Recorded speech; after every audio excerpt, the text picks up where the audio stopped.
Hello friends, welcome to D H classes. So friends, आज हम third part लेके आए हैं वीडियो का, जो 2013 का क्वेश्चन पेपर था डीएसएसबी का स्पेशल एजुकेटर का पोस्ट कोड, जिसका था 1/13। उसका थर्ड पार्ट है। इसके अंदर आज हम देखेंगे 151 क्वेश्चन से 175 क्वेश्चन तक। तो चलिए स्टार्ट करते हैं। Next question is, what is the importance of moral education in the teaching of the students? Moral education is necessary for the environment. Moral education encourages the students.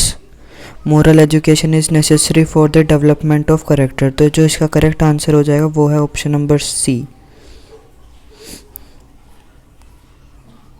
Next is, objective type question are asked despite of ऐसे type question in the school Y.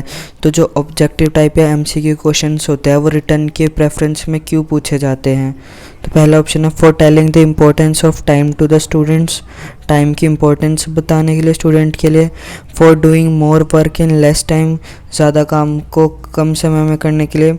For knowing answer of more questions, तो इसका भी answer हो जाएगा सी, कि हम मतलब जो ज़्यादा क्वेश्चन है उनके आंसर्स पता देख पाए कि बच्चों को कितना कॉन्सेप्ट क्लियर हुआ है कितना नहीं। ज़्यादा कॉन्सेप्ट से हम कम देर में क्वेश्चंस ले सकते हैं। Next is, students are taken to educational tours so that student might not be understood as burden. Study एक burden ना लगे बच्चों को। Parents of the student might be satisfied, या फिर the students can get knowledge from it. तो इसका भी ऑप्शन जो सी है वो करेक्ट हो जाएगा कि बच्चों को एजुकेशनल टूर पे जाने से नॉलेज बढ़े। If the students couldn't answer your question, the teacher should tell him the answer. The teacher should ask the question in other matter. किसी और मैटर से, किसी और टॉपिक से क्वेश्चन पूछ ले। The teacher should ask them again and again, मतलब बार बार question पूछती जाए। या फिर the teacher should give him answer and ask to remember that. तो इसका जो करेक्ट आंसर हो जाएगा वो है ऑप्शन नंबर डी, कि टीचर उन्हें आंसर बता दे और उससे कहे कि भाई याद रखना इसे। Next is, in this complementary environment he is the success teacher who. तो इसका जो करेक्ट आंसर होगा वो है ऑप्शन नंबर डी, जो कॉम्पिटेंटरी इन्वायरमेंट के अंदर टीचर वही होगा जिसके पास स्किल्स होंगे इफ़ेक्टिव कांटेक्ट बनाने के लिए स्टूडेंट्स के साथ। Next is, what should teacher do before teaching a lesson? एक लेसन पढ़ाने से पहले टीचर को क्या क्या करना चाहिए? Lesson should be ready by the student के द्वारा पहले से ही पढ़ के आना चाहिए। He should tell the main objective of the lesson. तो जो इस 156 का करेक्ट आंसर है वो है बी ऑप्शन, कि जो टीचर्स है उसे बच्चों को पहले आके मेन ऑब्जेक्टिव और या फिर मेन पॉइंट्स वगैरह बता देने चाहिए। What should teacher do after teaching a lesson? मतलब टीचर को लेसन पढ़ाने के बाद क्या करना चाहिए? तो उसे करना चाहिए he should test the understanding of the students. बच्चों की अंडरस्टैंडिंग का टेस्ट लेना चाहिए कि बच्चों को कितना समझ में आया कितना नहीं आया। Next is, how will you teach the weak students? जो वीक स्टूडेंट्स हैं उनको कैसे टीच करना चाहिए? You will give a new book to the new facts daily. उन्हें एक नई बुक दोगे जिसके अंदर डेली फैक्ट्स होंगे, तो नहीं, ये नहीं है।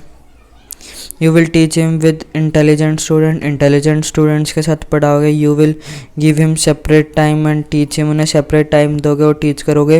या फिर you will tell him that who does labour hard he get success, कि ये कहोगे उन्हें जो ज़्यादा हार्ड वर्क करता है उन्हें सक्सेस ज़रूर मिलती है। तो इसका जो करेक्ट आंसर होगा वो है option number B. How will you stop the students who are naughty and take intoxicate substance? जो बच्चे नोटी होते हैं और साथ साथ में जो इंटॉक्सिक सब्सटेंस होते हैं वो लेते हैं, उन्हें कैसे पढ़ाओगे? तो जो इसका करेक्ट आंसर है B, you will tell him about disease. उन्हें बताओगे इस टॉक्सिक सब्सटेंस से क्या क्या डिजीज़ होती है, और साथ में उसके बाद उनसे जो भी इंटॉक्सिक सब्सटेंस है वो लेने के बाद आप उन्हें टीच करोगे।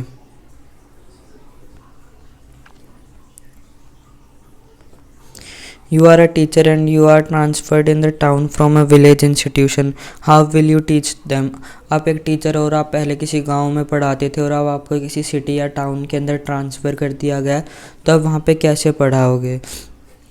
तो जो इसका करेक्ट आंसर है वो है option number D, that you will talk to other teachers then teach with modern techniques. जो और टीचर्स वहाँ पे पहले से पढ़ा रहे हैं उनसे आप पूछोगे कि क्या क्या टेक्निक से किस तरीके से पढ़ाया जाता है, और उसके बाद आप अपनी टीचिंग दोगे बच्चों को। Golden future of students, they should study more and more only in school में पढ़ते रहे, memorise only the questions which have possibility to asked in the exam, तो ये भी नहीं, study with teacher in school and parents in home, नहीं। Last is not ignore their hobbies और interest. जो इसका करेक्ट आंसर है वो है कि अपने ब्राइट फ्यूचर के लिए बच्चों को अपनी हॉबीज़ और इंटरेस्ट कभी नहीं छोड़ना चाहिए, पढ़ाई पे भी ध्यान देना चाहिए और साथ साथ अपनी हॉबीज़ पे भी कंटिन्यूसली वर्क करना चाहिए।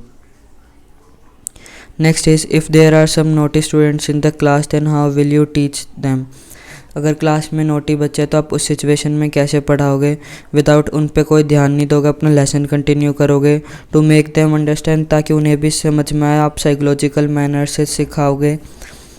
You will call their parents, उनके पेरेंट्स को बुलाओगे और उनको कहोगे कि इनकी मेंटलिटी ठीक नहीं है। You will request principal to expel them, principal को कहोगे इन्हें बाहर निकाल दे। तो इसका करेक्ट आंसर है वो है option number B. Next is as a good teacher, तो गुड टीचर के हिसाब से आपको क्या करना चाहिए कि जो हर एक बच्चा है उसको सिमिलर आई से देखना चाहिए, मतलब सब पे सिमिलर ध्यान देना चाहिए, किसी भी मतलब इकोनॉमिकल वीकर पे खाली ध्यान नहीं देना चाहिए, ना जो वीक स्टूडेंट्स है उन पे ध्यान देना चाहिए, या पुअर बच्चों उन्हें पैसे देने चाहिए, आपको हर एक बच्चे को इक्वली ध्यान देना चाहिए। As a teacher what will you do if students do not attend your class, आप क्या करोगे अगर स्टूडेंट आपकी क्लास नहीं अटेंड करेंगे। तो blame students for their absence from class, students को ब्लेम करोगे। Ponder over the present attitude of students in a calm manner, बच्चों को ध्यान से देखोगे काम शांत रह के। Think about using some interesting teaching technique, teaching technique से पढ़ाने की सोचोगे इंटरेस्टिंग, या फिर try to understand the reason and try to eliminate them, बच्चों से जो रीज़न है वो पूछने की कोशिश करोगे और उसे एलिमिनेट करने की कोशिश करोगे। Next is there will be a better communication in a lecture if a teacher reads from prepared notes से पढ़े, prepare the notes well in advance and use them as guide, notes पहले से बना ले और उसे गाइड की तरह यूज़ करे। या टॉक्स, इसका जो करेक्ट आंसर है वो है option number D, talk extreme power, drawing example from other disciplines.